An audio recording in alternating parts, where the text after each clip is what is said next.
Hello, Tri-Cities, and welcome to the 2024 Vote for Business Candidate Forum, the only region-wide business-focused candidate forum in the Tri-Cities, brought to you by the Tri-City Regional Chamber of Commerce. So in this forum, you'll be hearing from a candidate running for House of Representatives Position 2 in the 15th District. I'm Lainey Erickson. I'm the morning news anchor with Nonstop Local, and I'm pleased to be with you. So voting begins as ballots start appearing in the mailboxes on October 8th. And will continue through Election Day on Tuesday, November 5th. So thank you for joining us to learn about the candidates' thoughts and positions on issues that impact our local economy and our business community. So we're going to get started with the format here. So each candidate will have 1 minute for opening and closing statements. Response time for each question is limited to 2 minutes, and time limit reminders will appear on screen at 10 seconds remaining and, if necessary, when time is up. Both candidates for this race were invited to participate in our video forum, but for this race, only one candidate responded to the deadline, so we will proceed with only one candidate.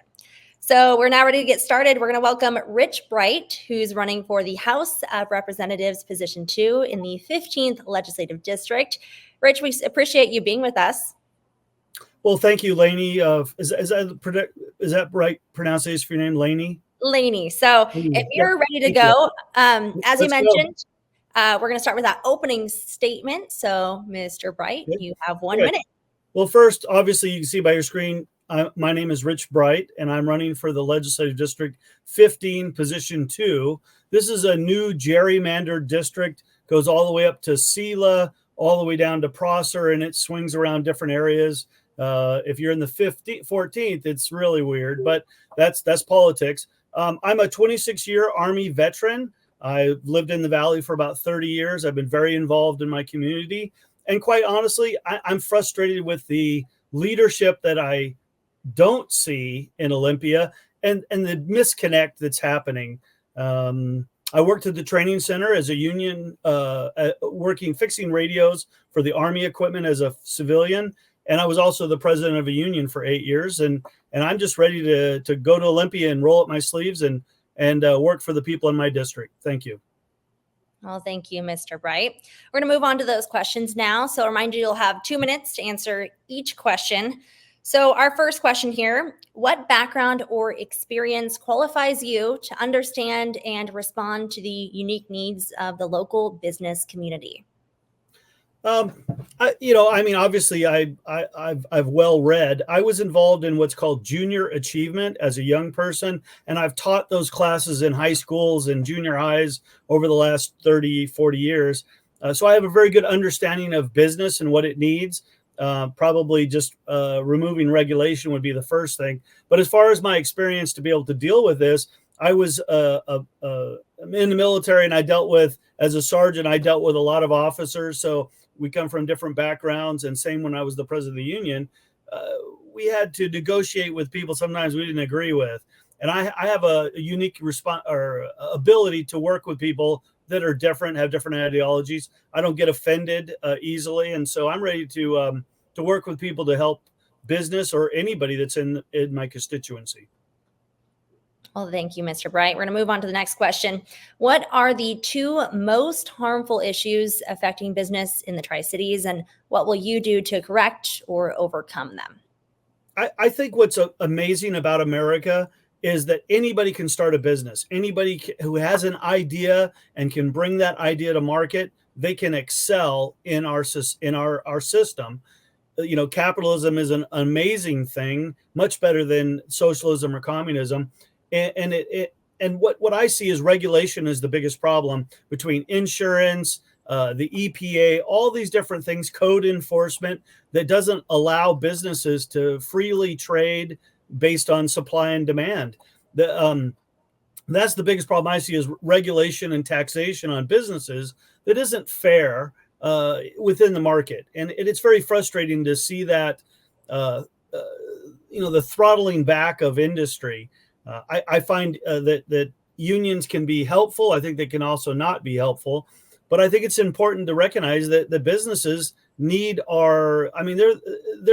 bring in a lot more money than big corporations. And sometimes they get overly regulated or picked on or forgotten by the legislature, which is probably good for business. Anytime the government forgets about you, you're probably better off. So I think that and unfunded mandates from Olympia that affect business are, not helpful. And I think code enforcement's another one. They're there to increase or to make sure standards are met, but a lot of times it just seems like they're in the way of any kind of new development or anything you need to do for business. And I think that government regulation needs to stay the heck out of business interest and recognize that it's the driving money force for our economy. So thank you. Thank you, Mr. Bright. So what can the state legislature do regarding tax and regulation that will promote and foster our region as a smart place to do business? Well, I mean, obviously here in the Valley in the 15th, agriculture is a huge issue, and somehow trying to find markets. I know St. Michel went out of business and now we have too many grapes. They're going to suffer. And then the hops have overgrown, I think, a little bit. So those are big issues. I'm not sure how I can help them, but I think we need to find new markets for some of these products because they're being left on the vine or they're not getting to market and making money. I'm not, I would say I don't know a lot about the business needs here because I've never owned a business. I've always worked for somebody, whether that was the government or whether that was the military. So I'm a little, not knowledgeable on that. But if it's like anything, the government just needs to stay out of business. Oh, thank you, Mr. Bright. Reduce regulation is probably the biggest thing. Mm-hmm. All right, our last question here. How can Washington State effectively tackle the mental health and substance abuse issues in our state? Boy, if I had that answer, I'd be running for president. I know that when I was younger, I remember that you could go in and go to the homeless and say, you can't live here, you can't sleep here. And they would take them to a facility and maybe commit them. But I know the ACLU, which I'm not a big fan of, stepped in and forced that we couldn't force people into homes. Obviously, the homeless issue is huge. And if you've got people camped out in front of your business, that's not going to help you sell your product. I think it's time we need to really say, look, this is the gorilla in the room is drug addiction, and substance abuse is a huge issue between whether it's the border or the drugs coming in. I know that the Lower Valley can be a gateway to those drugs going to the markets in Spokane and Seattle. And we need to stop that. We need to empower the police with the ability to do something for these people and get them out of off the streets, because love and compassion only go so far and money only goes so far. We need to find volunteers who are willing to work with the people and not just give them a home, but actually step outside ourselves and say, you need help. How can I help you? Most people I always hate to see veterans homeless because there's so many programs to help them not be homeless. And yet they're there because they choose to be there. They don't want the restrictions that going into a facility mandates. So we've got to figure out ways to help them, but not just throw money at it. Anybody can throw money at their guilt, but let's actually get down to roll up our sleeves and try to help these people get off the drugs and admit that drugs is making them a little crazy. I don't think we're doing that. I think we're just saying, well, let's throw billions of dollars or millions of dollars here and there, and we feel we've done our part. But it isn't working. And if you go down to Seattle, you'll see that. So anyway, I appreciate the opportunity to speak on that. Thank you. Thank you, Mr. Bright. So that's going to end the question and answer session. So we're going to wrap things up with your closing statement. You'll have 1 minute whenever you're ready. All right. Well, as I said, I'm a veteran. I spent 26 years in the Army with 3 combat deployments. Before that, I worked in business education through junior achievement. So I have an understanding of the business, items or issues.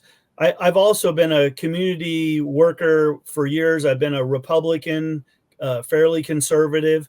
I raised a 19-year-old daughter who now just graduated high school last year. I wasn't sure if that was going to happen, but I gave it my all as a single dad. I love this country first and foremost, and I swore an oath to defend not only the country, but the Constitution. So I was asked by someone whether I would support my constituents or the Constitution. I believe that my dedication to the Constitution is greater than my duty to the constituents. Any law that gets passed, as long as it meets the Constitution, it'll get my support. Thank you. All right, Rich. Well, thank you very much. We appreciate you taking your time with us for the Tri-City Regional Chambers 2024 Candidate Forum, featuring a candidate running for House of Representatives Position 2 in the 15th Legislative District. So thank you so much, Rich, for being here. But as we begin the countdown to Election Day, please remind your friends in Tri-Cities to watch, share, and get out to vote. You can find this video and other Candidate Forum videos on the Tri-City Regional Chamber website. That's www.tricityregionalchamber.com.